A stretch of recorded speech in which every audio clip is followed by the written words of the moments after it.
বছরের পর বছর একটি রেল স্টেশন পরিষ্কার পরিচ্ছন্ন রাখাই ছিল তার জীবনের একমাত্র দায়িত্ব। পরিবারের কেউ না থাকায় স্টেশনের একটি ছোট কক্ষেই ছিল তার আশ্রয়। সেই কর্মস্থলেই দুর্বৃত্তদের নির্মম হামলার শিকার হয়ে শেষ পর্যন্ত মৃত্যুর কাছে হার মানলেন বাক প্রতিবন্ধী ববি বেগম।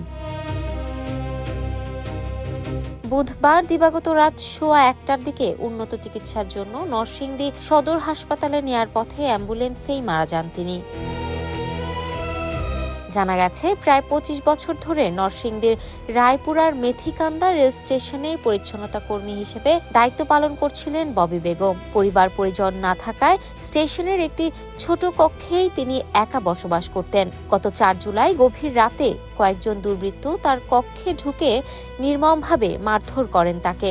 এ সময় তারা তার দীর্ঘদিনের সঞ্চিত প্রায় 40,000 টাকা লুট করে নিয়ে যায়। ঘটনাটি সামাজিক যোগাযোগ মাধ্যমে ছড়িয়ে পড়লে দেশজুড়ে ব্যাপক আলোচনা সৃষ্টি হয়। হামলার পর স্টেশনের কর্মীরা তাকে উদ্ধার করে রায়পুরা উপজেলা স্বাস্থ্য কমপ্লেক্সে ভর্তি করেন। প্রাথমিক চিকিৎসা শেষে তাকে আবার স্টেশনে ফিরিয়ে আনা হয়। পরে উপজেলা প্রশাসন ও বিভিন্ন রাজনৈতিক সংগঠন তার চিকিৎসা ও সহযোগিতায় এগিয়ে আসে।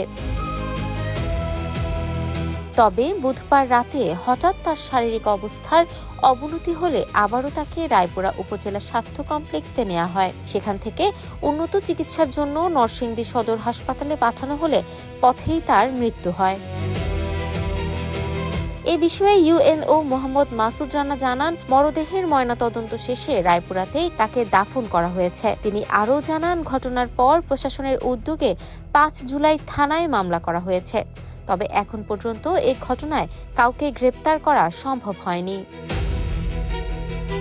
দীর্ঘদিন ধরে নীরবে দায়িত্ব পালন করা এক অসহায় পরিচ্ছন্নতা কর্মীর এমন মর্মান্তিক মৃত্যু স্থানীয়দের পাশাপাশি সামাজিক যোগাযোগ মাধ্যমেও গভীর প্রতিক্রিয়ার জন্ম দিয়েছে।